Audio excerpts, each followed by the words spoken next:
अस्सलाम वालेकुम दोस्तों, कैसे हैं सब। उम्मीद है खैरियत से होंगे।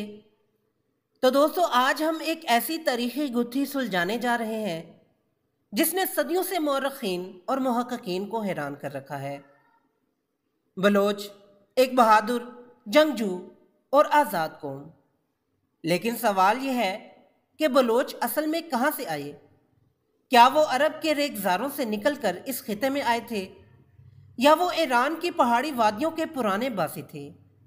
आइए चलते हैं वक्त के सफ़र पर और ढूंढते हैं बलोचों की असल जड़ें। जानने के लिए वीडियो को एंड तक देखें, और जिन्होंने मेरा चैनल सब्सक्राइब नहीं किया वो ज़रूर करें, ताकि इसी तरह हिस्ट्री से मुतालिक आपके नॉलेज में इजाफा होता रहे। तो चलिए दोस्तों, वीडियो शुरू करते हैं।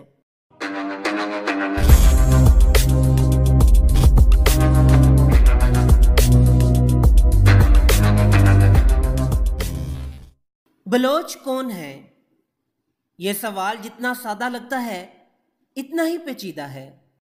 आज बलोच दुनिया की एक बड़ी कौम है जो सिर्फ बलोचिस्तान तक महदूद नहीं, बल्कि पाकिस्तान, ईरान, अफगानिस्तान, खलीजी ममालिक और मशरकी अफ्रीका तक फैले हुए हैं।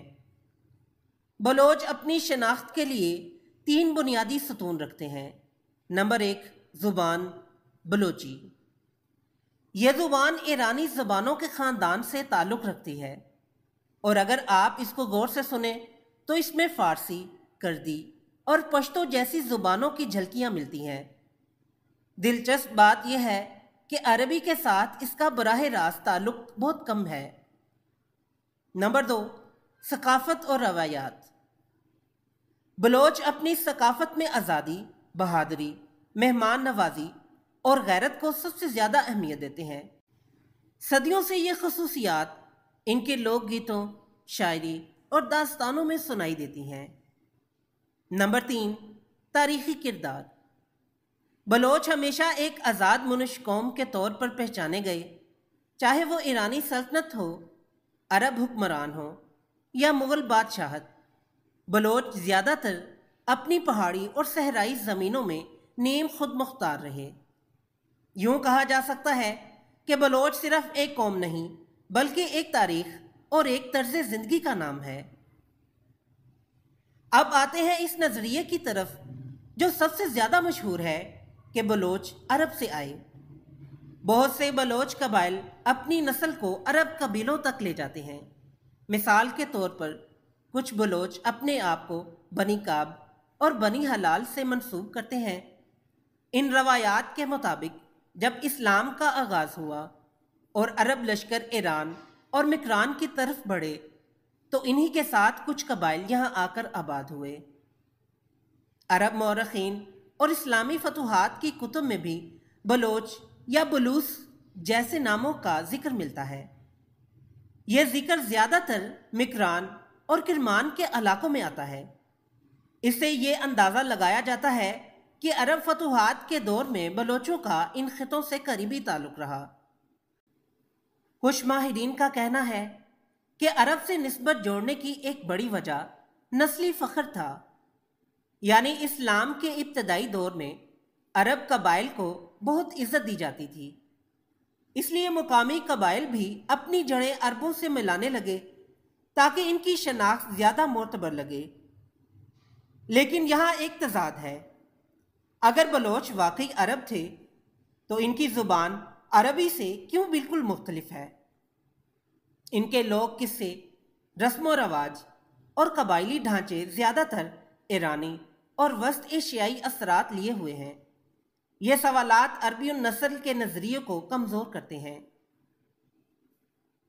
जब हम बलोचों के असल के बारे में बात करते हैं तो सबसे मजबूत और इल्मी बुनियाद रखने वाला नज़रिया ये है कि बलोच ईरान के कदीम खिते से आए।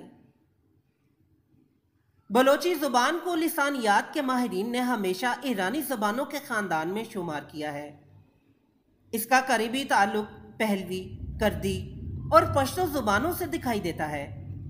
अगर ये कौम वाकई अरब से आई होती तो इनकी ज़ुबान में अरबी के बुनियादी ढांचे मौजूद होते, लेकिन ऐसा नहीं है।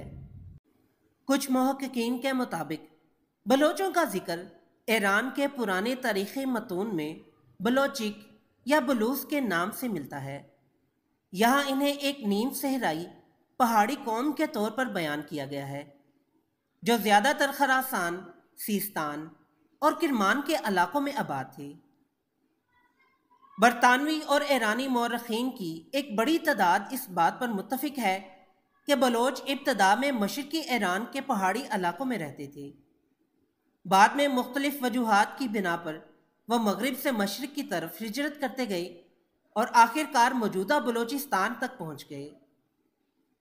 अगर आप बलोचों की सकाफत को गहराई से देखें तो इनमें कई रस्म व रवाज ईरानी अकवाम जैसे कर्द और पश्तून से मिलते जुलते हैं।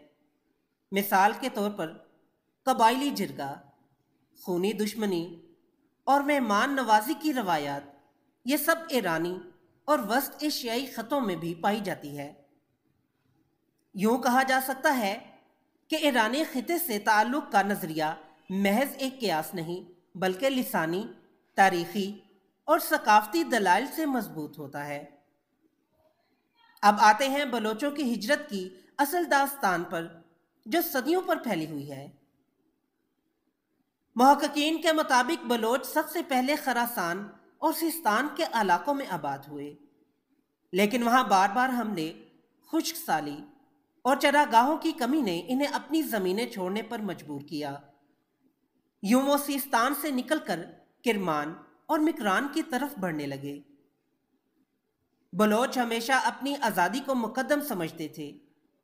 जब अरब लश्कर ईरान में दाखिल हुए, जब तुर्क और मंगोल हमला आवर आए, या जब सफ़वी और मुग़ल सल्तनतें उभरी, बलोच कबाइल ने ज़्यादातर पहाड़ों और रेगिस्तानों का रुख किया ताकि अपनी खुद मुख्तारी कायम रख सकें। अरब मौरख अल-मसऊदी ने बलोचों का जिक्र मिकरान और कफस के इलाकों में किया है। बाद में फिरदौसी ने शाहनामा में भी बलोचों को एक जंगजू कौम के तौर पर बयान किया। इससे पता चलता है कि 9वीं और 10वीं सदी तक बलोच एक नुमाया कौम बन चुके थे, जो ईरानी और अरब दुनिया दोनों के लिए जानी पहचानी थी। वक्त के साथ साथ बलोच कबाइल मिकरान के साहिल से होते हुए कलात और मिकरान के पहाड़ों में फैल गए।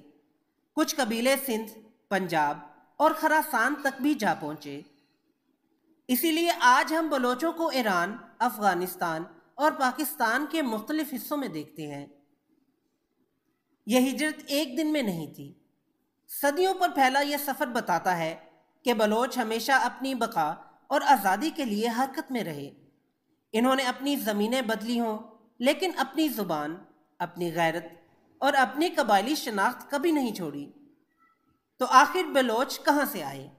अगर अरब से ताल्लुक़ वाली रवायात को देखें तो इसमें इनकी मजहबी और नस्ली वाबस्तगी की झलक नज़र आती है, लेकिन लिसानी और तारीख़ी सबूत ज़्यादातर ईरानी खिते की तरफ इशारा करते हैं। यानी बलोचों की जड़ें गालिबन ईरान के कदीम इलाके में थीं, लेकिन वक्त के साथ इन्होंने अरब दुनिया के साथ भी ताल्लुकात और निस्बी दावे जोड़ लिए। यूं बलोचों की असल एक संगम बन गई, ईरानी सरजमीन, अरबी असरात और मकामी रवायात।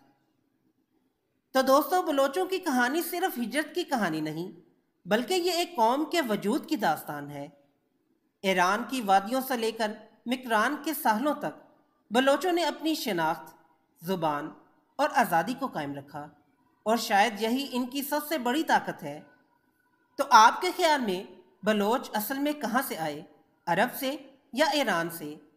अपनी राय कमेंट्स में ज़रूर बताइएगा। तो दोस्तों, ये थी आज की वीडियो पसंद आई हो तो लाइक ज़रूर करें और मेरे चैनल को सब्सक्राइब करें। फिर मिलते हैं एक नई वीडियो के साथ, तब तक के लिए इजाज़त दें। अल्लाह हाफिज़।